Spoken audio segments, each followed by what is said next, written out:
So you want to make a more visually appealing and immersive world map in your RPG Maker game? Well, it starts from the start. So today we're going to be making a brand new world map, and I'll show you all the tips and tricks along the way to make your world map a masterpiece. We'll start off by creating a new map and we'll just call it the world map. Now, first tip comes with the width and height. Size is key, so we're going to make this one 250 by 150. Now, your encounter rate, if you are going to have one, that needs to be high. You don't want your players encountering a monster every 10 steps. Now, using an RTP track, I personally prefer this one here, which is Field 2. And what I do to that one is I pitch it down to 70%.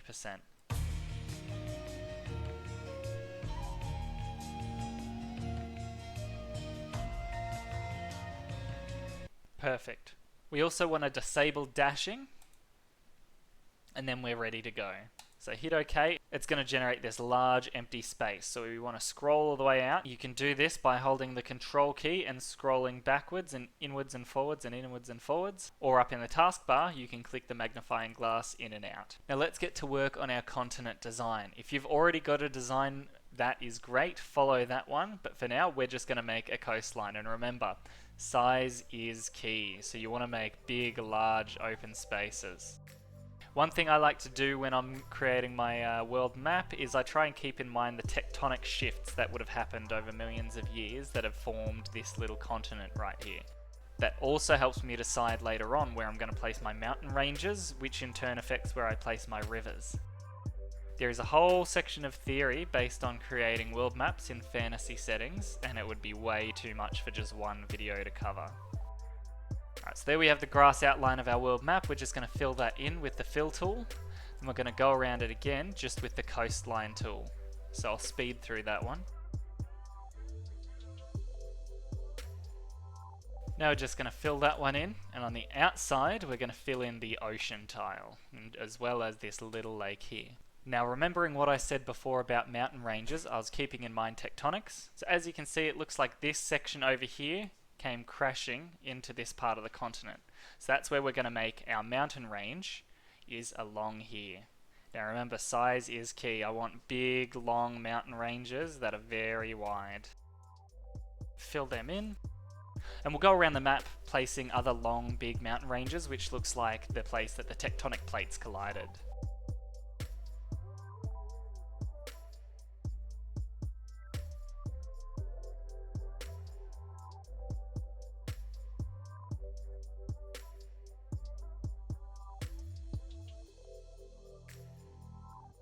Alright, now we've got the mountain ranges in place, it's time to decide our biome. There is an entire science behind what creates a desert, what creates a rainforest, and all of that sort of stuff. It's all based around cold and hot wind pressure. We won't go too much into that, but I'll be creating some deserts in some apt locations, and snowy fields where snowy fields deserve to be.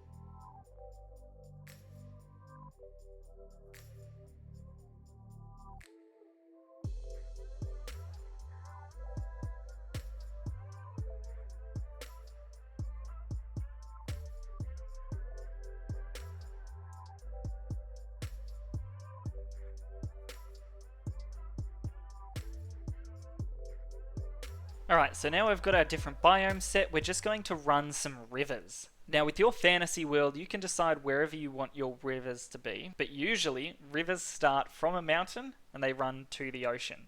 A few general rules: rivers never split, but they do join together. For example, a river wouldn't split like this, going like that, and then like this.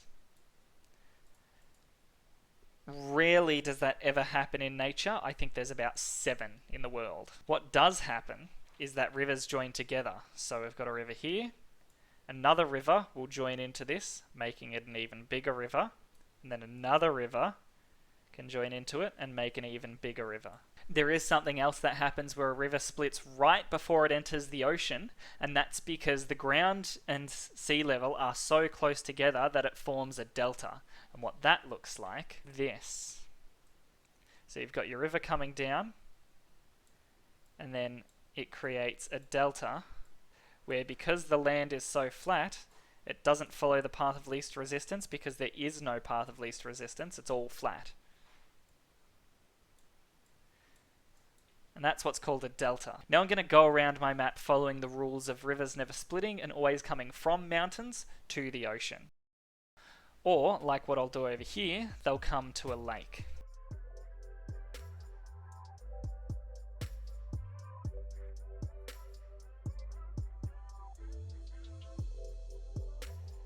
Another thing that happens is if a river has lots of tributaries, which means that lots of little rivers are coming in to form a larger river, then you do get something where you get this large river like this.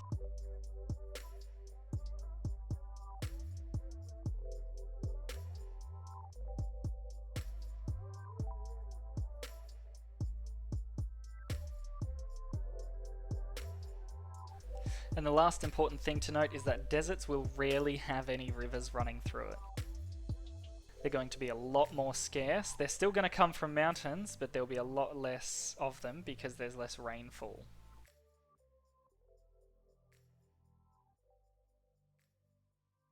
So there we have our world map with rivers and mountains and different biomes. You've got the snow, the grass, and the desert.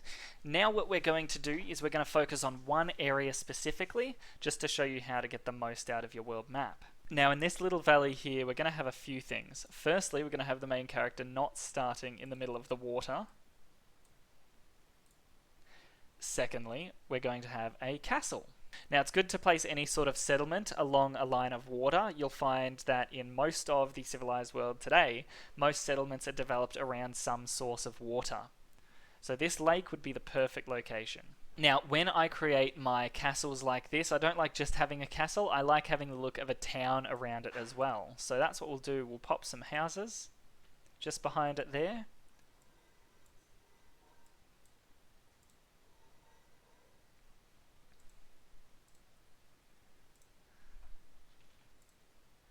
Some more here. Then we'll just add a bit of farmland around.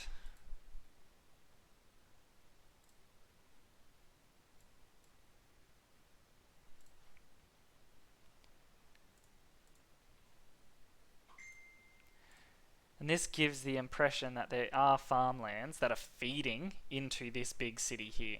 So you've got your main capital city. Now you're probably looking for a good place to have a town. Now remembering what I said at the start, size is key. So the next town can be quite a distance from this town.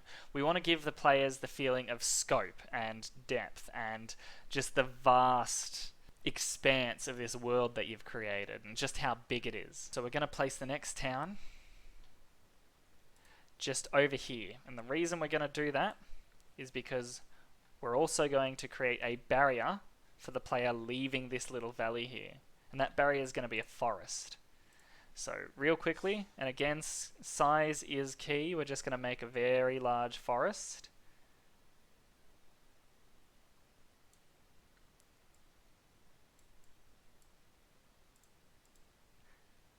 And that's going to form as a natural barrier for your players to leaving this area. To leave this area, they're going to have to go through a level which will be based inside that forest. Now, I've been doing a lot of research on world maps while I was making this video, and one of the most important things I've come across in one of the forums is that what people like the most about world maps is the ability to explore. So you don't want the world map just being a player seeing point A, point B, going to and from. You want to have some rewards for exploration. So even though the players only need to go from here to here, they've got this whole valley to explore, and we're going to give them rewards for doing so. Now, firstly, just so they can get across, we're going to make a bridge here and a bridge here, so they can actually get across to that village.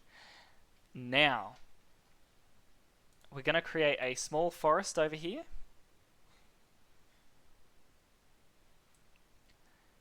And in this forest, we're going to create a ruined tower.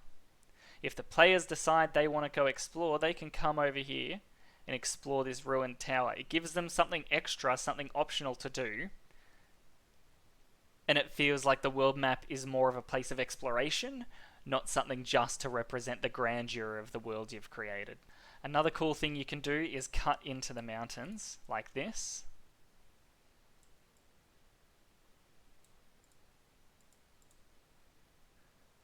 and then have a cave for them to explore. And that cave can have a hidden treasure, a secret boss battle, hey, even an optional character. But the idea is that you're rewarding the players for exploring your world map. Another fun thing you can do is, instead of just having the main city and the town that the player is supposed to go to and from, you can have another building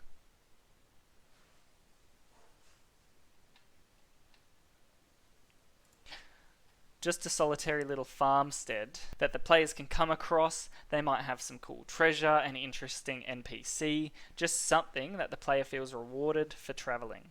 Moving up here, we can have a secret level that's not advertised to the players, but if they enter this forest, they will enter a secret level that's got nothing to do with the story but has cool bits of treasure, or again, an optional character. That's up to you. But what we've done so far in this small area is, the idea of the world map is the player's supposed to go from point A to point B, but we've given them 1, 2, 3, 4 different optional things that they can explore and feel rewarded for doing so. So now this is looking a little bland. Let's spruce this up a bit. One thing that I like to do is, see up here on the A page of the tile set, you've got this different coloured grass.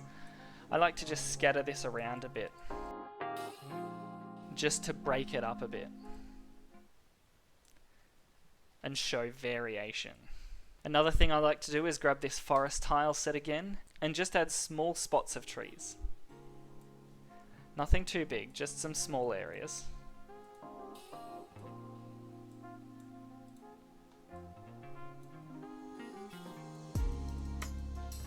And after I've done that, then I'll add singular trees just around the map.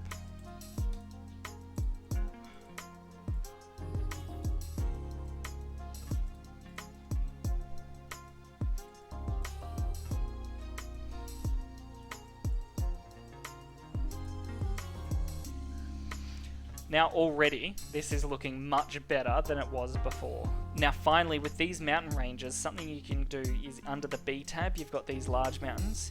You can just dot these around and it will look good. Doing that breaks up the repetitiveness of the mountain tile that you've used to create your mountain ranges. And here now we have this small contained area within the world map where the players can explore many different things, even though its only function is to get you from point A to point B. It looks like a filled out world. You've got optional content. You've got a natural blocker, which is this forest, which blocks the player's progression until they proceed through this forest as some kind of level. And you've got variation in colours, from the large trees to the small tree groups to the green grass, the dark green, the light green. And again, what's key is large distances to show the grandeur of the world that you've created and that the character is travelling large distances. You don't have to fill in every little thing with detail. You don't have to have a castle here, a town there, a boat here, a town here. Zooming out, you can already see the massive difference between the rest of the world map that we've created and this one right here that we've really gone down into the details for. Now I'm going to detail out 2 more areas. I'm going to detail out one of the snow areas and also one of the desert areas. So we'll speed through that one and we'll see the results at the end.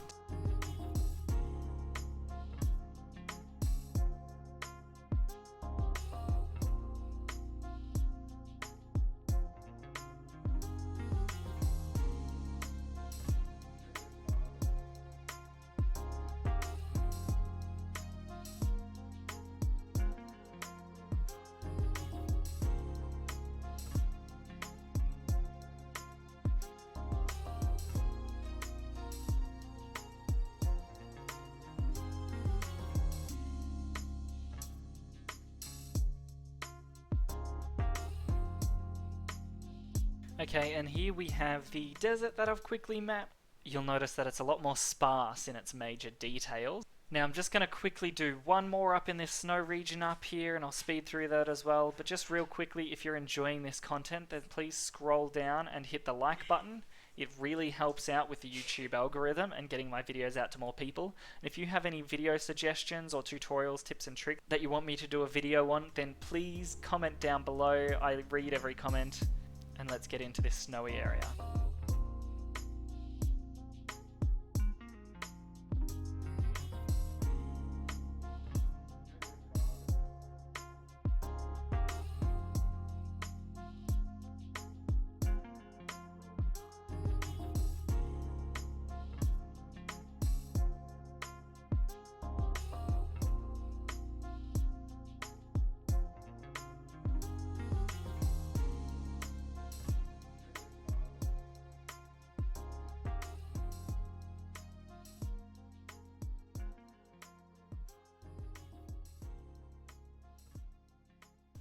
And there we have it, the 3 different biomes that we've created for a world map. Now you could use that formula over and over again, just by adding lots of different clutter, different things for the players to do, and a large expanse for them to travel across. So we've got our foresty valleyed biome, we've got our sparse desert biome with an oasis and palm trees along rivers, and we've got our deep winter biome with ruined castles and igloos, frosted forests, frozen lakes.